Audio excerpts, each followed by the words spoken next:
Si estás a cargo de una empresa y llegó una carta del COES solicitando implementes un sistema de rechazo automático de carga por mínima frecuencia, también conocido como ERAC-MF, ¿no? Por ser cliente libre, este video te dará algunos alcances al respecto. Si eres un apasionado de la ingeniería eléctrica y los sistemas de potencia, este video será de tu interés. Mi nombre es Óscar Julián Peñaguaringa y en esta oportunidad les daré información respecto al proceso de implementación del ERAC-MF, el cumplimiento frente al COES y el proceso de supervisión y determinación de multas asociadas por parte de Ocinermin. A fin de llevar un orden, ¿no? He estructurado el contenido de la siguiente manera. Son 8 puntos específicos. El primero es la introducción, segundo los documentos de referencia, qué es el esquema de rechazo automático de carga por mínima frecuencia. Hay un cronograma general que hay que conocer, cómo se hacen los reportes en el portal de Ocinermin, la escala de multas de Ocinermin, el estudio de rechazo automático de carga que tiene que hacerse, el análisis de las cargas de la planta o el sistema al que le han pedido implementar y el caso de implementación. Introducción y documentos de referencia. Uno de los parámetros más importantes en los sistemas de potencia es la frecuencia. Siempre en los sistemas se busca un equilibrio entre la generación y la carga asociada. Y este equilibrio se ve reflejado en la frecuencia. Tal es así que cuando tenemos mucha generación y poca carga, la frecuencia aumenta y en el caso contrario, la frecuencia disminuye. Eh, en los sistemas de potencia es necesario definir límites de frecuencia para una operación confiable. La regulación de la frecuencia. ¿Cómo es que regulamos la frecuencia? En realidad existen distintos mecanismos que ayudan a que la frecuencia retome los valores aceptables, ¿no? para el sistema de potencia. Uno de ellos es la reserva de las masas rotantes. Y en ese caso, esto evita una variación de frecuencia por unos instantes, pero está también determinada por la constante de inercia del sistema, ¿no? El segundo sería la desconexión automática de generación por sobrefrecuencia, ¿no? Lo que también lo lleva a frecuencias aceptables, pero esto lo realizan los generadores. Tenemos el rechazo automático de carga por mínima frecuencia, ¿no? Que se usa cuando la frecuencia está por debajo de su rango de operación para intentar llevarlo a los valores nominales, ¿no? Y esto lo realizan los clientes libres y las distribuidoras. Y tenemos la regulación primaria, ¿no? De frecuencia, que actúa luego de unos segundos hasta los primeros minutos. Es una regulación primaria. También tenemos la regulación secundaria de frecuencia, que actúa luego de varios minutos, ¿no? Y esta la realizan las unidades de generación, digamos, que están destinadas para dicho efecto, ¿no? Ahora tenemos los documentos de referencia. Tenemos el Código Nacional de Electricidad, una norma IS 61430 para los equipos, la norma técnica de coordinación de operaciones en tiempo real, ¿no? El estudio de rechazo automático de carga generación del CEIN, que lo hace el COES, ¿no? Procedimiento para supervisar, implementar, que está del 2008 por parte de Ocinermin.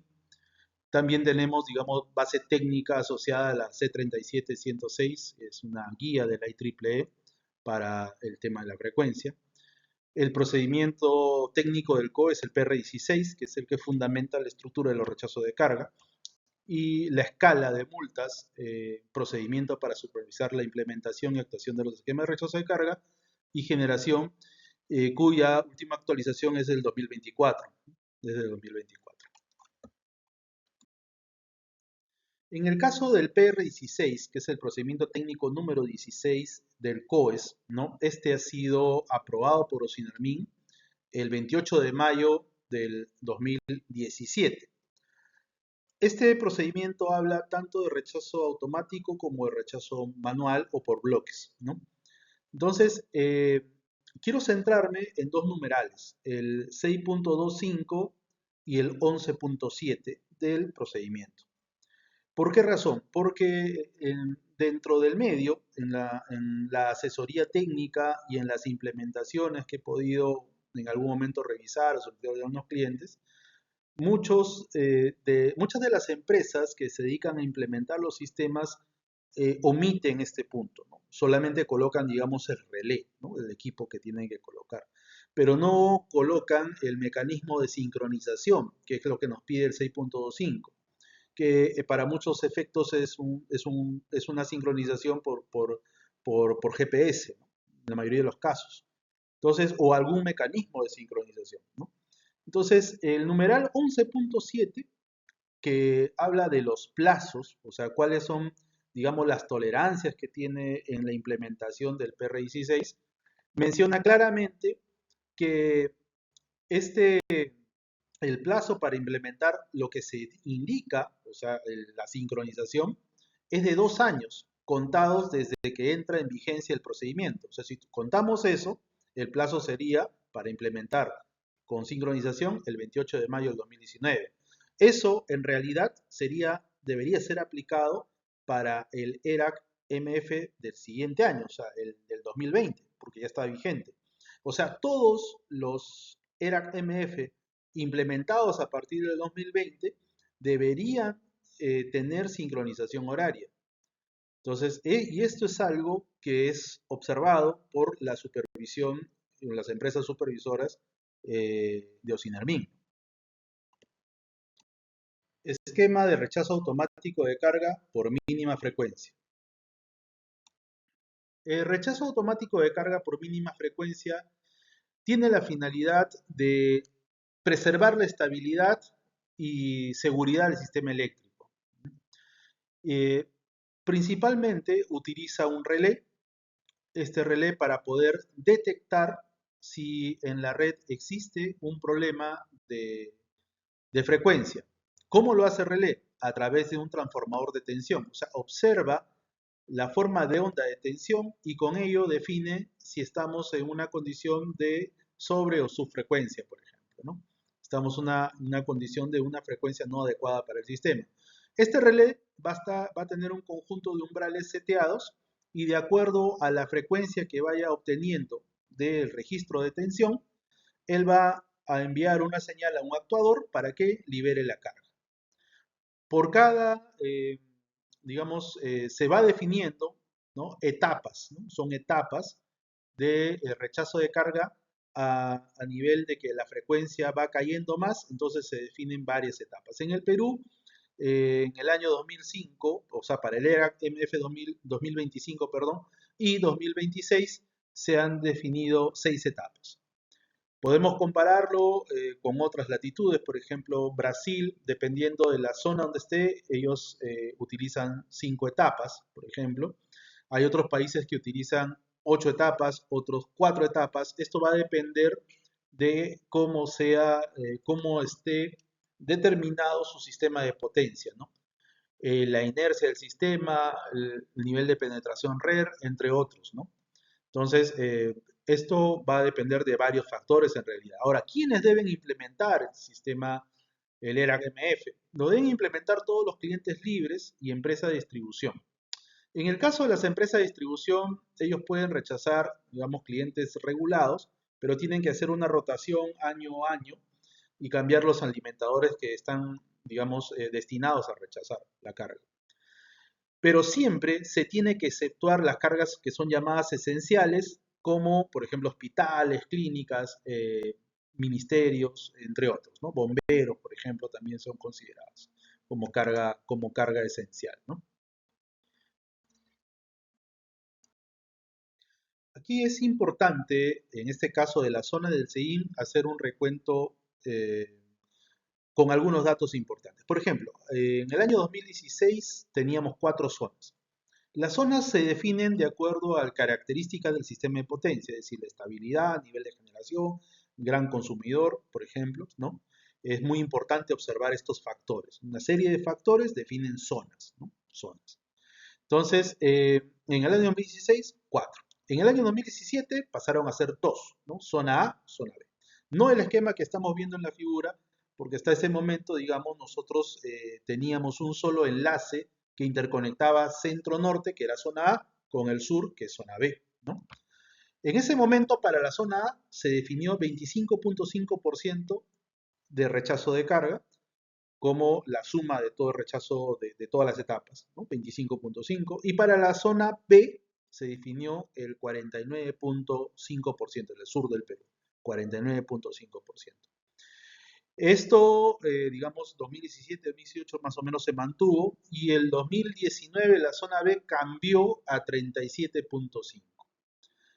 Y luego de esto, digamos, ya actualmente, o sea, el 2025 y el ERAC 2026, el que se va a implementar hacia el próximo año, a partir de enero del próximo año, ya estamos hablando de una única zona, ¿no? Una única zona, es decir, todo es un solo bloque.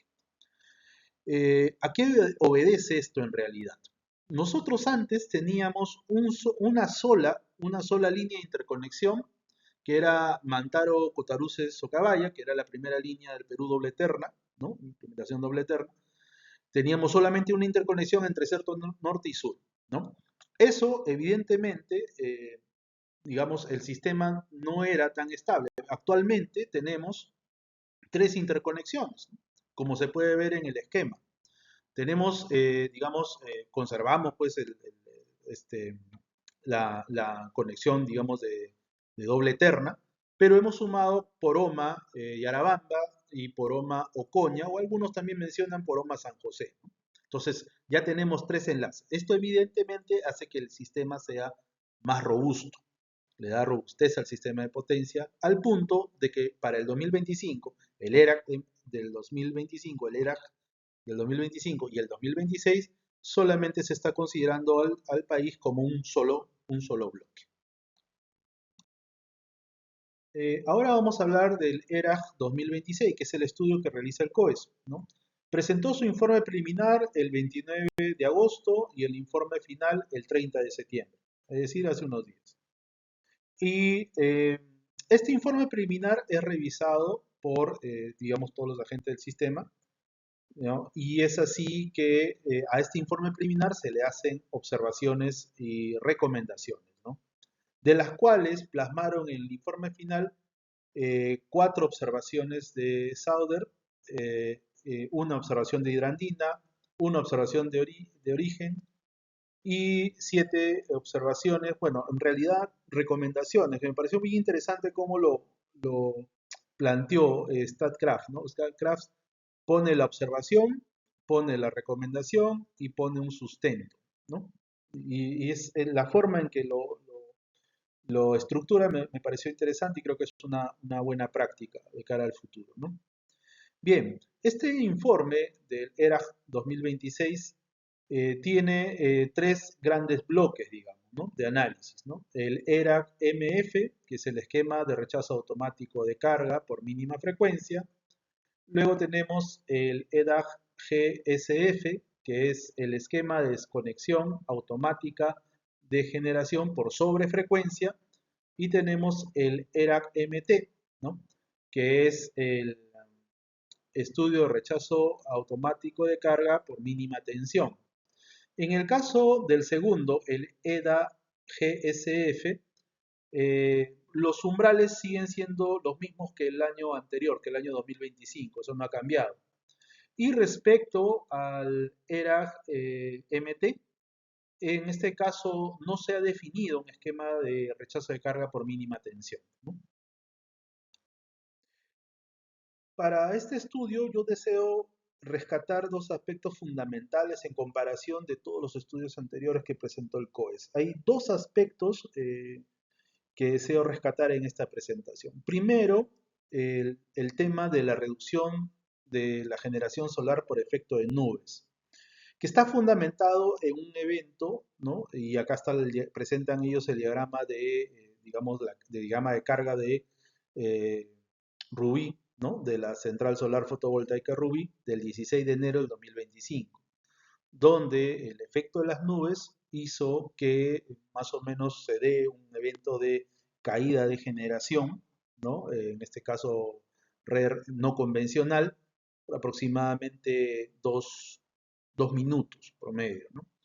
Entonces, a raíz de esto, en el COES tomaron una decisión de ir analizando, digamos, una condición futura en la cual no solamente se ve afectada una de las centrales, y esto tiene que ver con la proximidad, ¿no? Porque nosotros recordemos que en el mapa de radiación del Perú, digamos, el mayor potencial por radiación solar lo tenemos en el sur del Perú, ¿no? O sea, Arequipa, Moquegua, Tacna, ¿no? Ese sector, sobre todo ese sector.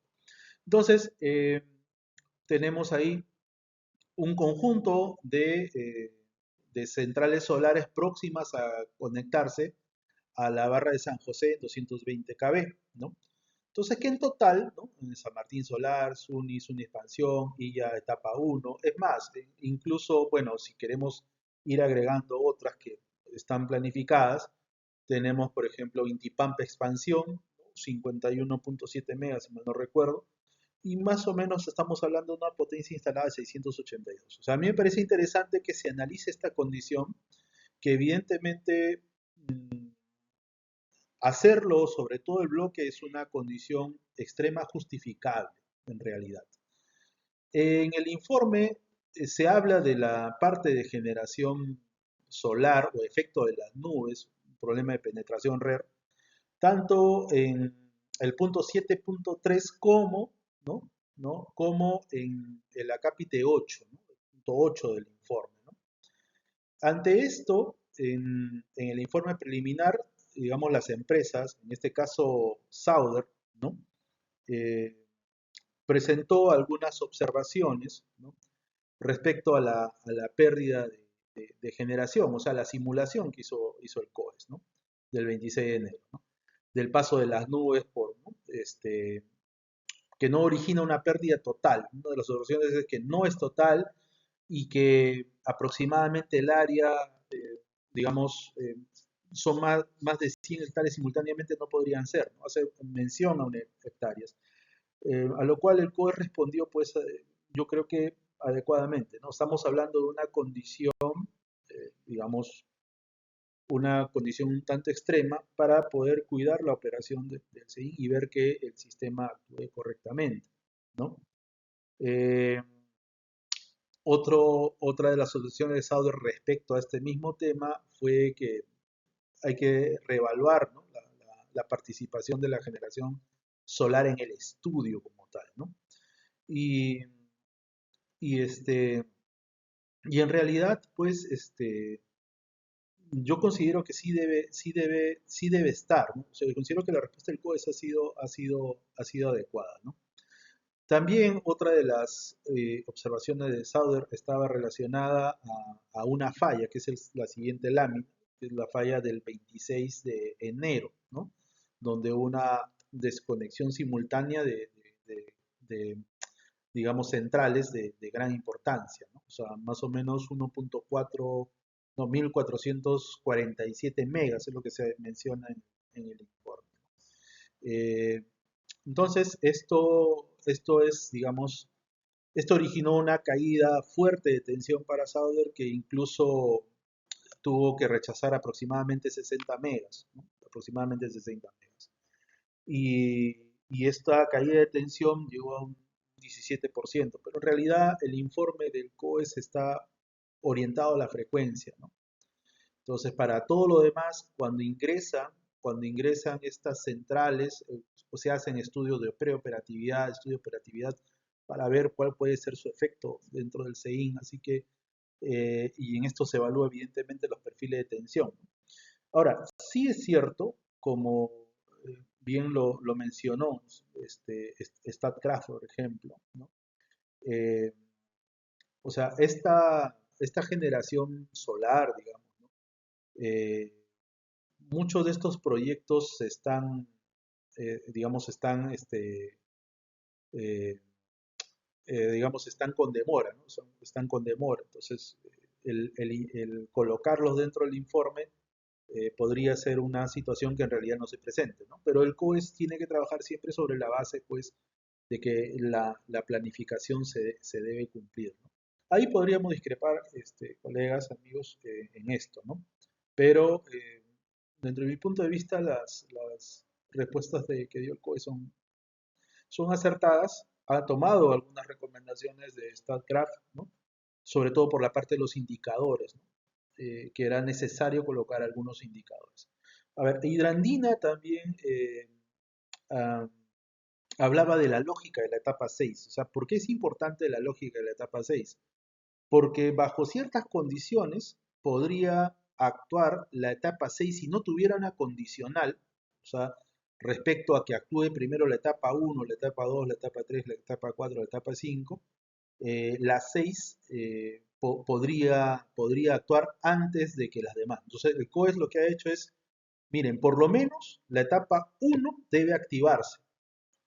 ¿Para qué? Para que no sea un reflejo de una fluctuación de frecuencia originado por un problema de ingreso y salida de centrales de generación o un problema con la generación solar. Entonces, hacemos que primero por lo menos se active la etapa 1 para que recién la etapa 6 pueda habilitarse, ¿no? Por lo menos la etapa 1 se puede venir, la etapa 2, la etapa 3, ¿no? Entonces, eso es interesante, ¿no? En el caso de Origen, la observación que hizo Origen estaba relacionada a la carga, digamos, la carga más grande dentro del CEIN es la ampliación de Cerro Verde, ¿no? Entonces, estaba hablando, digamos, en este caso de el EDA GSF, ¿no? Entonces, para que no activaría, ¿no? No activación. Entonces, bueno, nos vamos a centrar en el MF, ¿no? Eh, en la siguiente lámina vamos a explicar un poco este fenómeno de las que pasó el 26 de enero del 2025, ¿no? Este evento, perdón. Este es el evento que, digamos, me pareció relevante porque hablamos de la desconexión de la generación de las centrales de Mantaro, Restitución, Cerro del Águila, ¿no? Como decía, un poco más de 1.4 gigas, ¿no? Entonces, y se ha hecho un análisis de estabilidad, de frecuencia en el CEIN para todas las condiciones y cómo reaccionaría eh, digamos, los parámetros propuestos para el RMF, ¿no? Entonces, aquí, digamos, StatCraft sugería, por ejemplo, evaluar la implementación de más zonas, ¿no? O sea, regresar un poco a lo de antes, ¿no? Sustentado, pues, en este evento en el norte del país, ¿no? Eh, en Piura, si no me equivoco, pero en realidad, pues, tanto en el 2025 como el 2026, en líneas generales, el CEIN presenta una mayor estabilidad y, digamos, las consecuencias de la frecuencia, cuando vemos a nivel barras del sistema de potencia, hay digamos, una correlación, ¿no? O sea, prácticamente en el CEIN, en casi todo el posicionamiento, de acuerdo a lo simulado por el COES, tenemos que en las barras digamos, la frecuencia es muy similar, ¿no? Ya no hay una gran diferencia entre puntos extremos en el CEIN, ¿no? De acuerdo a la simulación. Un aspecto, como les comentaba, era la incorporación de indicadores. Es algo muy positivo que lo ha propuesto StatCraft. Indicadores adicionales de desempeño como los megavatios promedio de carga desconectada por evento, ¿no? Los tiempos de recuperación de frecuencia y la probabilidad de sobrerechazo, ¿no? Eso me parece positivo y es uno de los puntos que el COES, digamos, en su informe final ha mencionado como una posible implementación futura, ¿no? Dentro de esto, ¿no? Porque son indicadores que ayudarían a mejorar el estudio y evidentemente pues la finalidad de este, ¿no? Finalmente, se define el esquema de rechazo automático, el ERAC-MF, con este conjunto de etapas, ¿no? Estas seis etapas que rigen para todo el país, ya no hay zona, por eso es única zona A, es todo el país. Entonces, donde el porcentaje total, la suma es 28%, ¿no? 28% es la suma de todos los porcentajes de las 6 etapas, ¿no? Que es lo que ha regido, ¿no? Tenemos 3, digamos, que tienen umbral y derivada, y 3 que solamente manejan umbral, ¿no? Umbral de frecuencia, ¿no? Bien, eso es el esquema que han mandado a todos. Acá está la temporización, 150 milisegundos, ¿no? En casi todos los casos, y evidentemente la etapa 6, por ser una etapa diferente, es la que llega a 60 segundos. Cronograma, reporte en el portal de Osinarmin y multas. En el caso del cronograma, para poder entender el esquema completo, ¿no? Ahora que hemos visto un poquito más la parte técnica, ahora vamos a pasar a la parte cualitativa del asunto. Entonces, hay una solicitud de información, hay una entrega de información, acá los plazos son referenciales, los primeros sobre todo. Si hay algún incumplimiento de que no se entrega la información, el COES tiene que reportar el incumplimiento a Osinarmin. El COES elabora el informe preliminar, ¿no? Y define también la demanda de referencia. Presenta el informe preliminar, lo que hemos visto que presentó en agosto, perdón, el 29, si no me equivoco, de agosto, presentó. Luego el informe final, que lo presentó el 30 de septiembre, ¿no? El informe final. Y cuando sale este informe final es cuando se emiten las cartas a los clientes libres, ¿no? A los clientes. Entonces, con fecha 30 de septiembre en este año se han emitido las cartas a los clientes libres. Entonces, eh, llegan las cartas y lo que primero tiene que hacer el cliente es gestionar. Por ejemplo, si es la primera vez que le llega esta carta, tiene que gestionar ante Osinarmin el acceso al portal de Osinarmin, ¿ya? Esa es una gestión que tiene que hacer, digamos, un representante, y tiene que hacerlo por mesa de partes para que le dé un usuario clave del portal. Es muy importante eso. Ese proceso podría tardar una semana o menos. Tenemos solamente 15 días, es decir, hasta el 15 de octubre para poder informar, mandar nuestra propuesta. Hay que mandar nuestra propuesta de ERA MF. Se tiene que enviar vía correo electrónico al COES y se tiene que enviar vía plataforma, o sea, vía portal de Osinarmin a Osinarmin. Es a los dos, no es solo respuesta al COES, no, es a los dos se le tiene que responder con la propuesta, ¿no? Entonces, que es el formato F06A, es el formato F06A. Entonces, una vez que el COES recepciona esta información, el COES tiene hasta el 15 de noviembre para responder. Normalmente responden antes, ¿ya? Por lo menos el primero día de noviembre la mayoría ya tiene una respuesta que podría ser positiva o negativa, ¿no? Esto va a depender de cómo se haya hecho la propuesta, cómo se haya calculado, ¿no? De qué manera vas a hacer el rechazo, con qué cargas, ¿no? Entonces, para el 15 de noviembre, ¿no? Ya se tiene que resolver esto. Es decir, tú puedes mandar una nueva propuesta con algunos ajustes adicionales y sustentar al COES, y el COES te puede decir, sí, ahora sí, esto sí se acerca a lo que yo he propuesto. Tiene que estar cerca a lo que propuso el COES, ¿no? Ahora, al 2 de enero, es decir, se tiene que implementar. Una vez que el COES aprueba, que es al 15 de noviembre, ya se define un esquema. Ese esquema tiene que implementarse al 2 de enero, ya tiene que estar implementado. El 31 de diciembre tiene que estar implementado y como máximo reportado en el mismo portal de Osinarmin, donde se hizo la gestión para obtener estos usuario y contraseña, ¿no? Por empresa.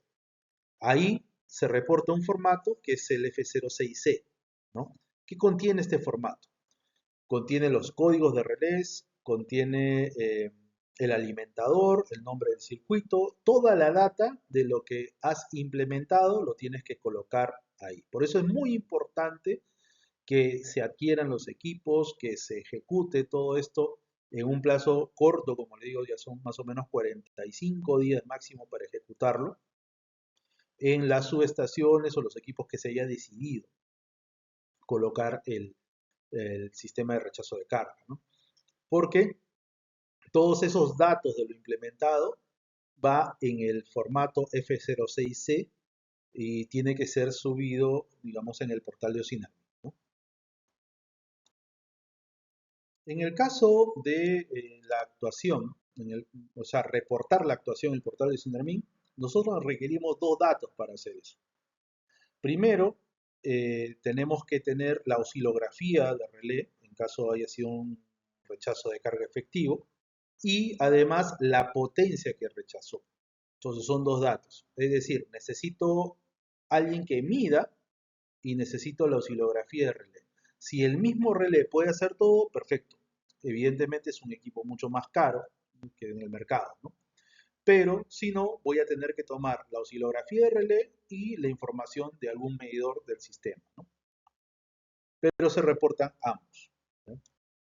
Evidentemente, en el mercado existen plataformas que pueden hacer todo esto de forma inmediata. Nosotros hemos hecho muchas implementaciones basándonos en el PME, Power Monitoring Expert. También podríamos hacerlo con otras plataformas, ¿no?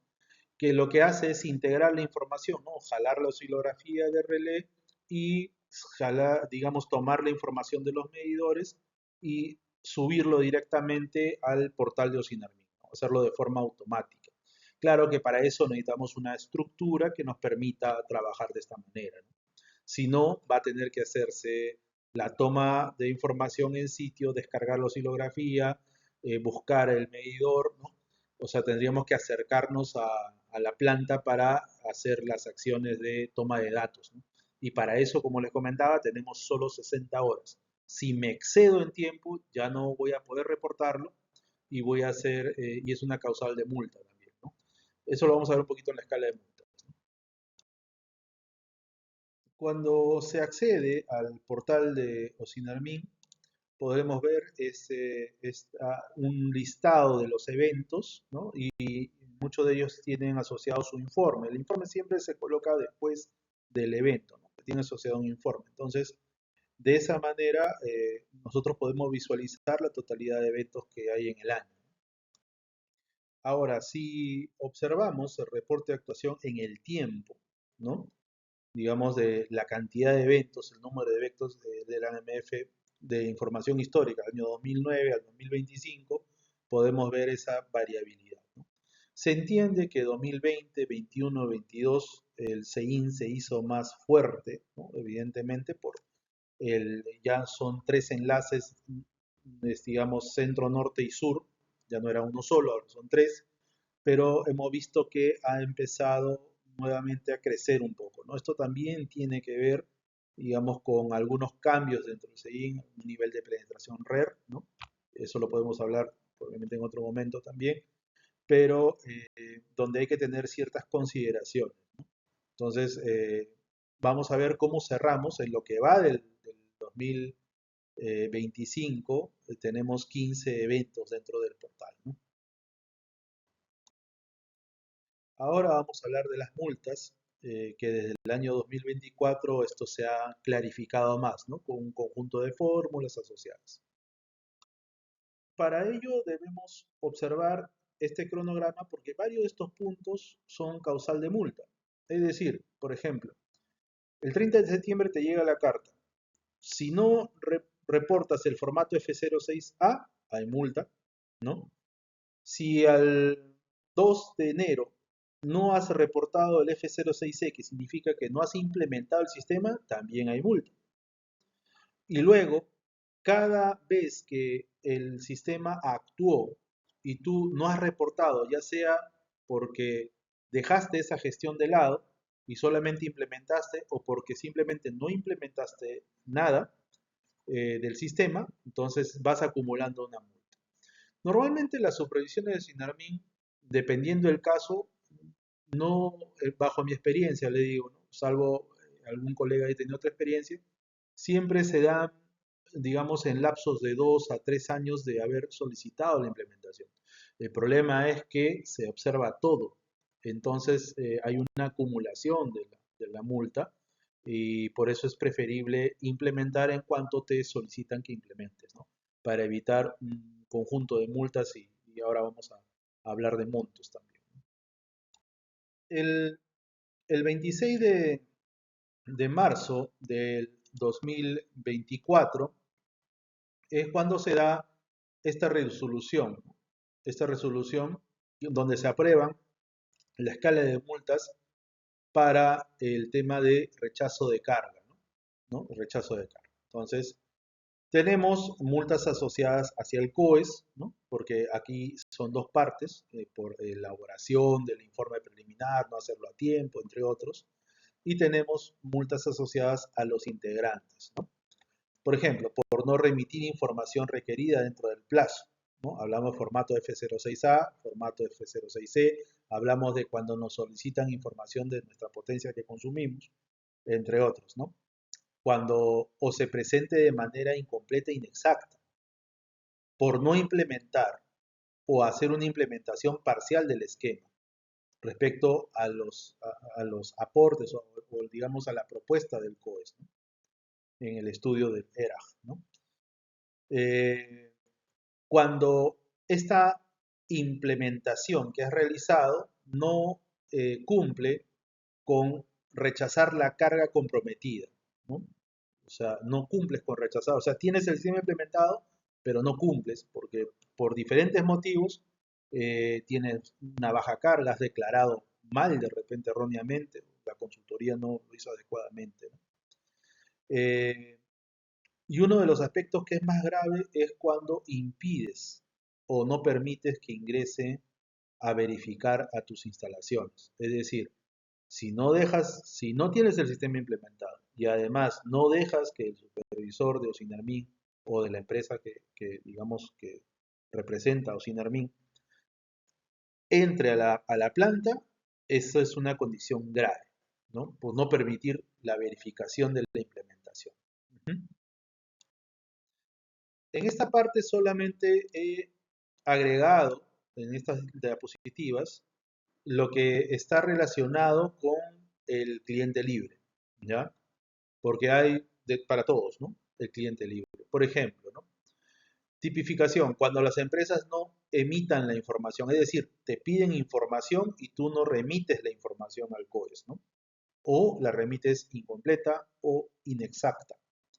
Entonces ahí hay una multa, todo está basado en UBITES, ¿no? 2.02 entre P, ¿no? Donde P es agentes fiscalizadores, total de agentes fiscalizables, ¿no? Ahí hay que hacer un cálculo, pero ya estamos viendo que en la mayoría de los casos esto es 2.2, ¿no? O sea, es 2.02. Ahora, cuando la empresa no implementó o implementó parcialmente, aquí hay una estructura donde se multiplica incluso el número de relés, circuitos derivados. A veces los clientes colocan un relé por cada subestación. Esto va a depender un poco de la cantidad de cargas que se quieran rechazar y de los objetivos pues, de operación de la planta, ¿no? Entonces aquí podemos ver de que hay una ecuación que hay que resolver, ¿no? Donde FT al final, ¿no? El número de relés por FT es un factor de tiempo, ¿no? Eh, ¿no? En el periodo en que el esquema no estuvo implementado. Ese factor de tiempo tiene que ver, por ejemplo, ¿no? A mí me pidieron implementar eso para enero, para el 2 de enero, o sea, para enero debería estar implementado, pero me demoré y lo implementé en agosto. Entonces hay un periodo, hay un factor de tiempo que no has tenido implementado, ¿no? Que podría ser la mitad del año, ¿no? Entonces ahí se hace una multiplicación, ¿no? Bien. En este caso tenemos el 4.10 y 4.11. El 4.10 está referido a que, digamos, has implementado, pero la potencia que te comprometiste a rechazar por cada etapa no la estás cumpliendo. Entonces eso también se multa.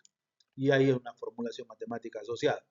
Ahora, en el 4.11 es cuando no permites que ingrese el supervisor de Sinermin a revisar el sistema implementado, ¿no? Ahora, acá sí hay algo interesante respecto al número de relés, ¿no? El número de relés tiene que ver en realidad con la demanda de referencia. Es decir, o sea, si la demanda es hasta 1 mega, aquí ese número de relés es 1. Si estoy entre 1, o sea, digamos, va a ser 2 si estoy entre 1 y 5 megas. O sea, si tengo 3 megas, ese factor con el que multiplico es 2. Y así sucesivamente con lo que estamos observando acá, ¿no? Es 9 cuando el rango es mayor a 100 megavatios. Ahí ponen 9. Ese es el procedimiento de cálculo para las multas. Por eso es que estas multas, digamos, dentro de este procedimiento es fuerte el valor, ¿no? Estudio de rechazo automático de carga por mínima frecuencia.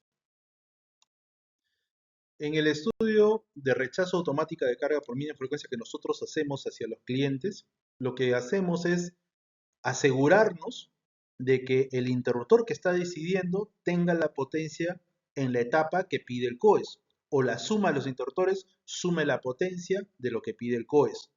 De esta manera, nosotros tomamos un analizador de redes y podemos ver en el tiempo cómo se comporta esta carga.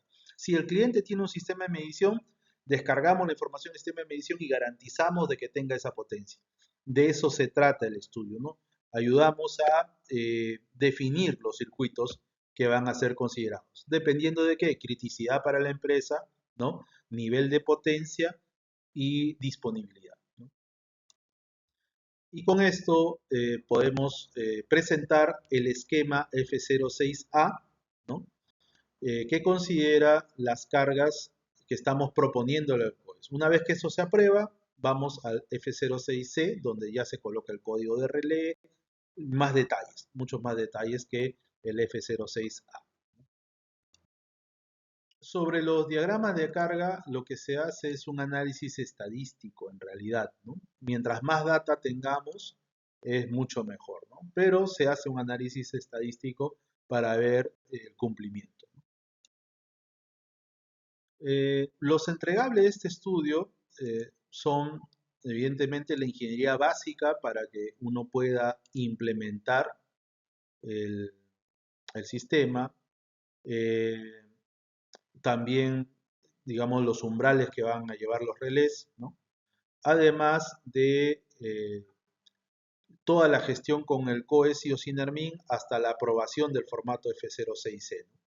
Ese es el estudio. El estudio involucra la aprobación del COES y Ocinermin del esquema propuesto y toda la documentación F06A, F06C. Caso de implementación.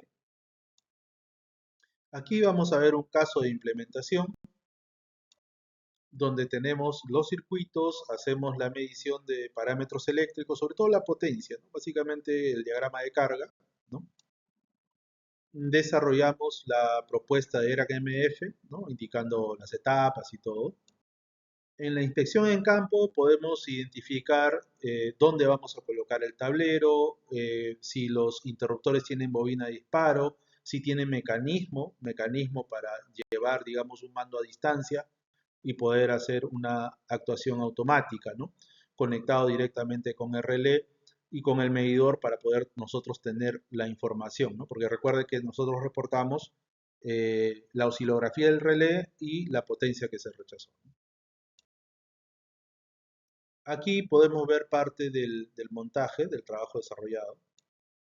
Aquí mostramos un tablero donde está el medidor y está el relé, ¿no? Por ejemplo, en este caso, esta es una implementación con Micon, ¿no? Ahí están los dos. Aquí tenemos las maletas de pruebas, en este caso creo que es la Omicron CMC 356, si no me equivoco, ¿no? Con la que estamos, digamos, haciendo las pruebas de relé, ¿no? Aquí se configura el relé de acuerdo al esquema de rechazo de carga que ha sido aprobado por el COES, ¿no? Entonces se hace pruebas con la maleta CMC 356, son pruebas de inyección de tensión secundaria para verificar la protección por mínima frecuencia y la derivada de frecuencia, ¿no? Aproximadamente este trabajo lo hacemos entre 4 horas promedio, ¿no? Ya depende un poco los accesos con el cliente. También hacemos una verificación del circuito de disparo, ¿no? Con pruebas de continuidad, ¿no? Aquí podemos hacer más pruebas, hacemos pruebas, digamos, de descarga de oscilografías, entre otros, para ver que no haya ninguna dificultad al momento en que nosotros en el futuro querramos reportar, ¿no? Finalmente, lo que se hace es el reporte en el mismo portal de Ocinermin, ¿no? Vamos con el F10, ¿no? en formato F10, llenamos y acá como pueden ver se hace el registro de eventos donde adjuntamos las oscilografías en el formato Contrail, ¿no? Nosotros tenemos acuerdos comerciales con Schneider, Siemens y ABB. Evidentemente tenemos precios diferenciados, manejamos stock de relés, entre otros, porque sabemos que el periodo de importación para muchas marcas es muy largo y podemos superar los plazos que se establecen para presentar el F06C. Entonces es importante ver esto. ¿Podemos ver otras marcas? Sí, nos ha pasado, capacidad técnica tenemos, pero principalmente aquí podemos ser muy competitivos respecto a los costos del equipamiento, en la parte de relés. En la parte de la sincronización por GPS va a depender de la ubicación de la planta que estemos analizando y, digamos, de algunos otros factores, ¿no? Homologaciones, por ejemplo, ¿no? Para ver la parte de sincronización. Bueno, acá tenemos una implementación con Siemens, acá con un equipamiento Schneider también, una gráfica. Aquí otra implementación con equipamiento ABB, ¿no? ABB y este también creo que es Schneider, ¿no? Schneider. Agradezco a todos los colegas que llegaron hasta este punto. Nuestra intención es ser el centro de control pequeño para aquellos clientes que no tienen una capacidad operativa, por ejemplo, como una mina, ¿no? Y que este trámite podría ser engorroso, ¿no? Podría ser tedioso y podría desviar la atención de lo que es la capacidad productiva y de otros aspectos más relacionados con la línea de unidad de negocio que estén manejando la empresa. Entonces nosotros nos encargamos de todo. Asumimos todo el proceso con el COES, como Sinermin, la implementación, ¿no? Y asumimos el reporte y evitamos todas las multas derivadas de el incumplimiento de reporte en todo. Esto evidentemente con un contrato marco, donde nosotros nos encargamos del tema y le damos la tranquilidad a nuestros clientes de que ellos puedan abocarse a los aspectos productivos de su compañía y este aspecto contractual, tanto con el COES como Sinarmin, de cumplimiento legal, nosotros lo asumimos, ¿no? Directamente, ¿no? Entonces, les agradezco nuevamente la atención prestada. Será hasta otra oportunidad. Muchas gracias.